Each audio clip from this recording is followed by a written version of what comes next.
नमस्कार, मैं स्वतंत्र कुमार और आप सभी का स्वागत करता हूं आपके अपने चैनल शॉर्ट हैंड टीम पर। तो दोस्तों, आज के इस वीडियो में रामधारी सिंह गुप्ता खंड 1 के प्रतिलेखन संख्या 2 के डिक्टेशन को हम लोग लेने वाले हैं। इसमें टोटल आपको 385 शब्द मिलेंगे। आपके बुक में 400 शब्द दिया गया होगा, आप काउंट करके चेक कर लेना, आपको 385 शब्द यहाँ पर मिलेंगे। इसे हम लोग 3 अलग अलग स्पीड में लेंगे। पहली बार में 70 की स्पीड में, दूसरी बार में 80 की स्पीड में, तीसरी और आखिरी बार में इसी डिक्टेशन को हम लोग 90 की स्पीड में लेने वाले हैं। लेकिन अगर आपको ये नहीं पता है कि इसको संकेत लिपि में किस प्रकार से लिखा जा सकता है, यानी इसके प्रत्येक शब्द की आउटलाइन क्या होगी, तो आप इसके पहले वाले वीडियो को जा करके देख लेना। उसमें हमने एक एक शब्द के आउटलाइन को लिख करके बताया हुआ है। तो 70 की स्पीड में आपका डिक्टेशन स्टार्ट होगा 5 सेकेंड के बाद। तब तक के लिए आप रेडी रहें।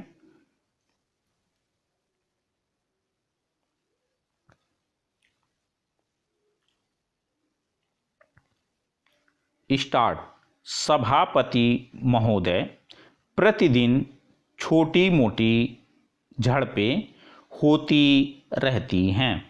हमारी फौजें बड़े उत्साह से उनके मुकाबले में खड़ी हैं। उनके हौसले बहुत ऊंचे हैं, लेकिन हमारी सरकार का भी यह कर्तव्य है कि उनके हौसले को कभी गिरने ना दे।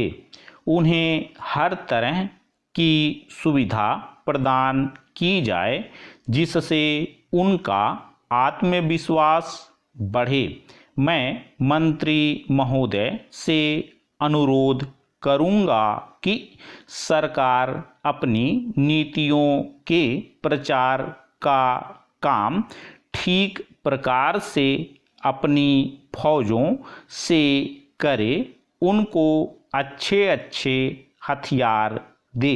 अनुसूचित जातियों और आदिवासी जातियों के आयुक्त ने जो अपना प्रतिवेदन प्रस्तुत किया है, उस प्रतिवेदन को देखने से यह प्रतीत होता है कि इसको तैयार करने में उन्होंने बहुत परिश्रम से कार्य किया है। इसके लिए मैं उनको और उनके सहयोगियों को धन्यवाद देता हूँ, परंतु साथ ही साथ इस प्रतिवेदन के संबंध में कुछ आवश्यक निवेदन भी करना चाहता हूँ। पहली बात तो यह है कि इस प्रतिवेदन को देखने से ऐसा प्रतीत होता है कि इन कार्यों के लिए जिस धन का उपयोग होता है वह 3 साधनों से उपलब्ध होता है। केंद्र सरकार द्वारा, राज्य सरकारों द्वारा और कुछ गैर सरकारी संस्थाओं द्वारा। प्रतिवेदन के अनुसार जितना धन इन कार्यों पर व्यय करने के लिए दिया जाता है, उतना धन पूरी तरह से व्यय नहीं हो पाता। मैं यह नहीं कह सकता कि आवश्यकता से अधिक धन दिया जाता है या कार्यकर्ताओं को वह धन प्राप्त ही नहीं होता, जिसके कारण से वह बिना खर्च हुए बच जाता है। मैं तो यह चाहता हूँ कि जितना धन दिया जाता है उसका पूरा उपयोग हो और आयुक्त को यह न कहना पड़े कि इस कार्य के लिए जितने धन की आवश्यकता थी उतना धन नहीं मिल पाया और विवश होकर हमको उस कार्य को बीच में ही रोकना पड़ा। पैरा, जहाँ तक राज्य सरकारों का संबंध है, बहुत सी राज्य सरकारें अभी तक इस कार्य में असावधानी से काम ले रही हैं और इस कार्य को उपेक्षा की दृष्टि से देखती हैं। आयुक्त ने इस बात की शिकायत की है कि बहुत सी राज्य सरकारों ने अनेक पत्र भेजने के बाद भी अभी तक अपनी रिपोर्ट नहीं भेजी है। मैं चाहता हूं कि सरकार इस तरफ निष्ठापूर्वक ध्यान दे।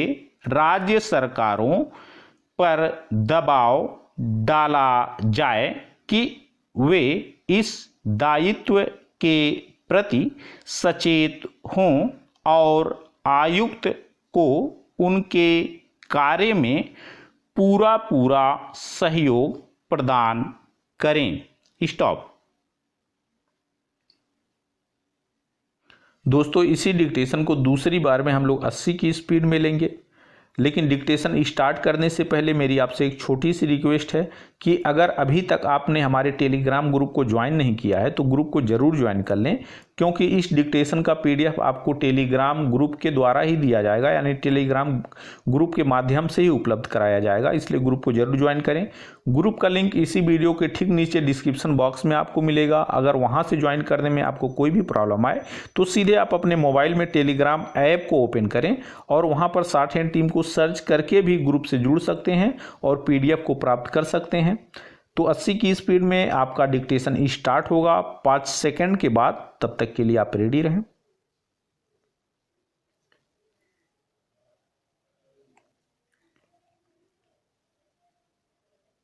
स्टार्ट। सभापति महोदय, प्रतिदिन छोटी मोटी झड़पें होती रहती हैं। हमारी फौजें बड़े उत्साह से उनके मुकाबले में खड़ी हैं। उनके हौसले बहुत ऊंचे हैं, लेकिन हमारी सरकार का भी यह कर्तव्य है कि उनके हौसले को कभी गिरने ना दे। उन्हें हर तरह की सुविधा प्रदान की जाए जिससे उनका आत्मविश्वास बढ़े। मैं मंत्री महोदय से अनुरोध करूंगा कि सरकार अपनी नीतियों के प्रचार का काम ठीक प्रकार से अपनी फौजों से करे, उनको अच्छे अच्छे हथियार दे।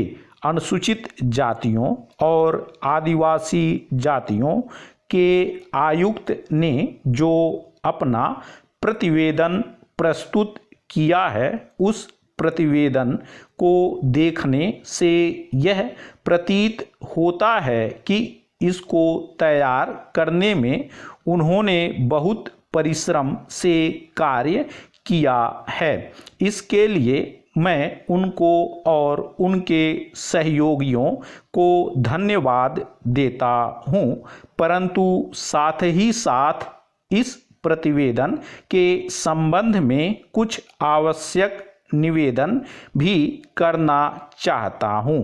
पहली बात तो यह है कि इस प्रतिवेदन को देखने से ऐसा प्रतीत होता है कि इन कार्यों के लिए जिस धन का उपयोग होता है वह 3 साधनों से उपलब्ध होता है।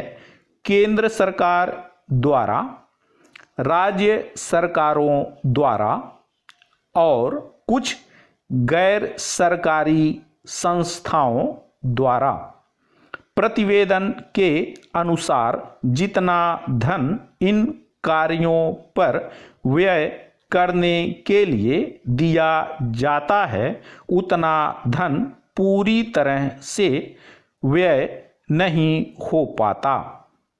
मैं यह नहीं कह सकता कि आवश्यकता से अधिक धन दिया जाता है या कार्यकर्ताओं को वह धन प्राप्त ही नहीं होता जिसके कारण से वह बिना खर्च हुए बच जाता है।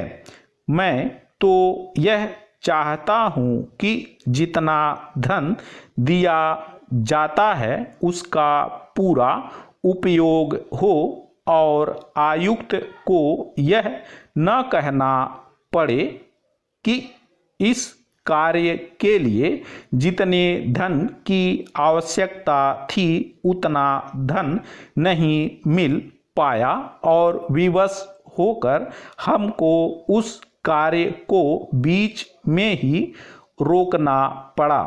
पैरा, जहाँ तक राज्य सरकारों का संबंध है, बहुत सी राज्य सरकारें अभी तक इस कार्य में असावधानी से काम ले रही हैं और इस कार्य को उपेक्षा की दृष्टि से देखती हैं।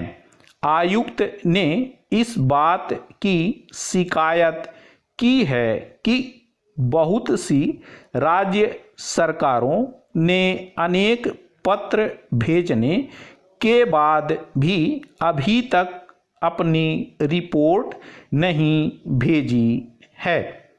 मैं चाहता हूं कि सरकार इस तरफ निष्ठापूर्वक ध्यान दे। राज्य सरकारों पर दबाव डाला जाए कि वे इस दायित्व के प्रति सचेत हों और आयुक्त को उनके कार्य में पूरा सहयोग प्रदान करें।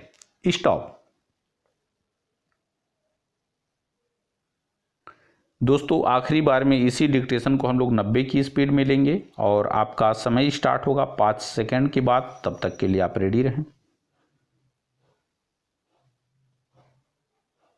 स्टार्ट। सभापति महोदय, प्रतिदिन छोटी मोटी झड़पें होती रहती हैं। हमारी फौजें बड़े उत्साह से उनके मुकाबले में खड़ी हैं। उनके हौसले बहुत ऊंचे हैं, लेकिन हमारी सरकार का भी यह कर्तव्य है कि उनके हौसले को कभी गिरने ना दे।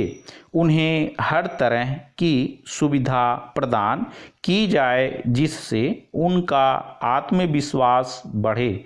मैं मंत्री महोदय से अनुरोध करूंगा कि सरकार अपनी नीतियों के प्रचार का काम ठीक प्रकार से अपनी फौजों से करे। उनको अच्छे अच्छे हथियार दे। अनुसूचित जातियों और आदिवासी जातियों के आयुक्त ने जो अपना प्रतिवेदन प्रस्तुत किया है उस प्रतिवेदन को देखने से यह प्रतीत होता है कि इसको तैयार करने में उन्होंने बहुत परिश्रम से कार्य किया है।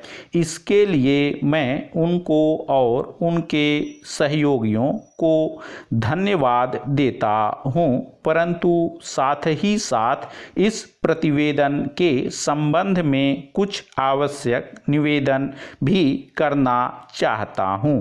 पहली बात तो यह है कि इस प्रतिवेदन को देखने से ऐसा प्रतीत होता है कि इन कार्यों के लिए जिस धन का उपयोग होता है वह 3 साधनों से उपलब्ध होता है।